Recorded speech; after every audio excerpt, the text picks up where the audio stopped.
It's the second day of the Iglesia ni Cristo rally with protesters calling for justice and accountability.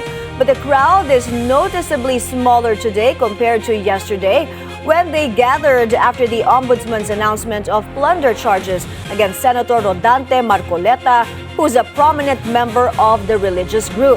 Joash Malimban is at the EDSA White Plains in Quezon City for more. Joash, what's the crowd estimate at this time? As of 11:45 a.m., the Philippine National Police has recorded around 4,000 attendees here in EDSA White Plains as the crowd continues to grow. According to NCRPO spokesperson Police Major Hazel Asilo, they are still expecting a surge of crowd as the day goes on. We were able to talk to Quezon City's Department of Public Order and Safety Head Elmo San Diego as well.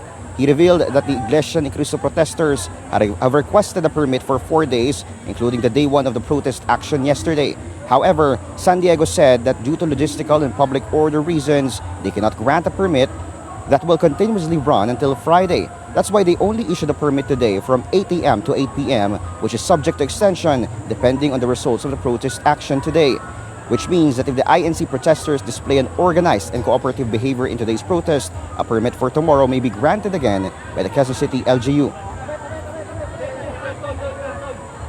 Makikita natin yung conduct na rally nila. Pag magulo naman, bakit ko bibigyan ng permit?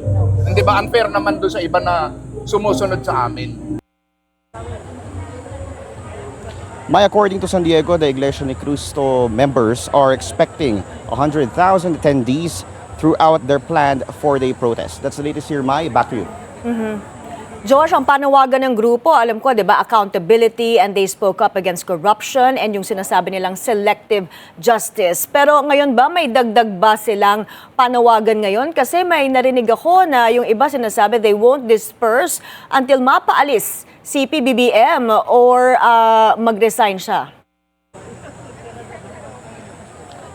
We are still awaiting itong mga official calls kung meron bang mga panawagan ng talagang pagpapaalis kay Pangulong Bongbong Marcos. Pero kanina, yung naabutan natin mula morning, ang sinisigaw nitong mga protesters nung magsimula yung programa nung alas 8 ng umaga ay "We are one". At patuloy pa rin yung kanilang pagpapanawagan sa accountability at transparency doon sa investigasyon, lalo na raw sa flood control scandal. Pati yung kanilang mga placards na itinataas dito, yun pa rin yung kanilang mga panawagan mula dun sa kahapon na sana raw ay hindi selective justice yung mangyari dun sa investigasyon at unahin yung mga nagkaroon ng kumbaga accountability or liability or responsibility doon sa kickbacks na nangyari dun sa flood control corruption scandal. Mine. George, may other notable personalities ba o political figures na inaasahan na dadalo ngayon?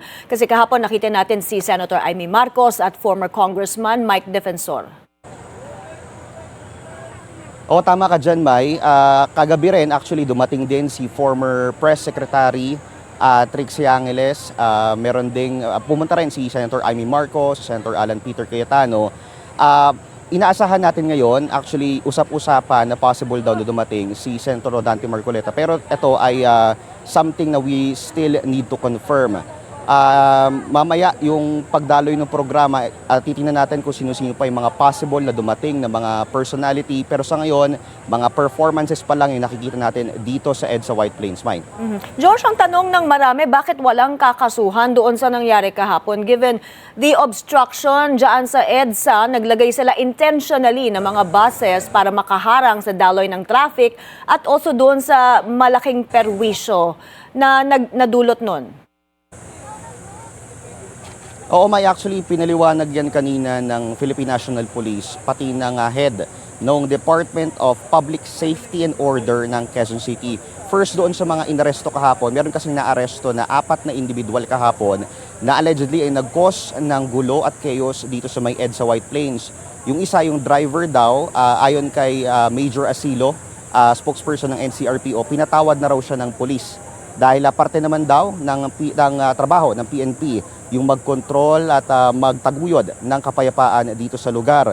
Pangalawa, yung nanapak daw ng police, allegedly, checking pa raw itong nasapak na police kung yung daw nahuli ay siya rin daw mismo yung talagang nanapak. Yung dalawa naman daw na nag-cause ng tulakan, allegedly, ay chinecheck pa daw ng Philippine National Police kung sila raw ay parte talaga nung grupo ng mga nagpoprotesta dahil unfair naman daw, sabi ng PNP, kung agad-agad silang kakasuhan na wala pang further verification yung kanilang mga nagawang aksyon.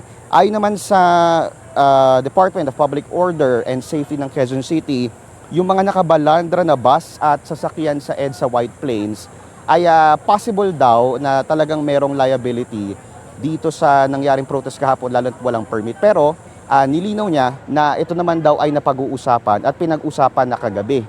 Kaya nga nagkaroon na ng permit at possible daw na yung mga sasakyan na ito ay hindi naman na makasuhan, basta daw ay hindi na uulitin nung mga lumabag. At lalo na mayroon na raw silang permit ngayon na possible ay ma-review pa kung may extend pa hanggang Friday. May.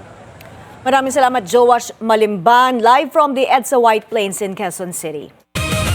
It's for the greater purpose. That's from staunch Duterte ally Martin Delgra, who defended the Iglesia ni Cristo rally.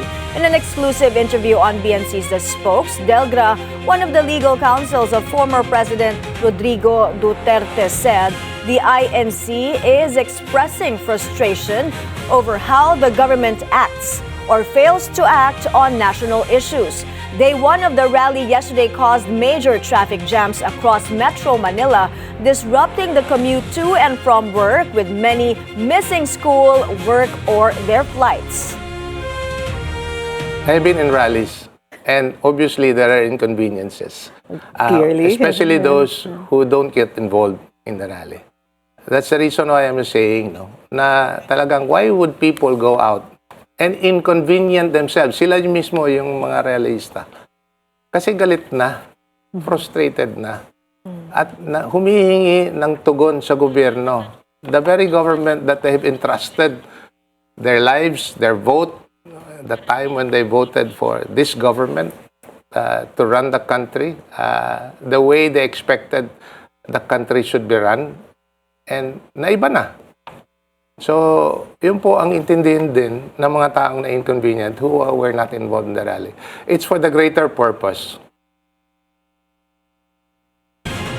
Political commentator Jesus Falsis revealed that there was indeed chatter about the rally organized by the Iglesia ni Cristo over the weekend.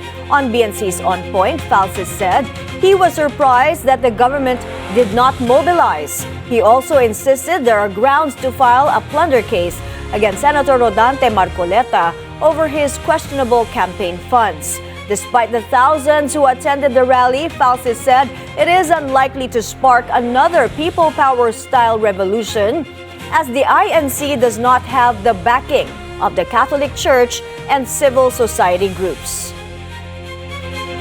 Mali ang INC. The INC is misguided and they are misleading the public. With all due respect to them, of course, they're an older institution than I am. I'm just a very young political commentator. Pero misguided because mali yung sinasabi nila na walang basis yung kaso. There's evidence already to show that Senator Marcoleta collected or acquired under the plunder law. You acquire more than 50 million, that's already plunder. Mali yung sinasabi na kailangan sa kaban ng bayan or galing sa taxes. That's not true. Falsis also believes the rally was linked to the impeachment trial of Vice President Sara Duterte, saying some of her more hardline supporters have been calling on her to be ready should President Marcos Jr. be ousted.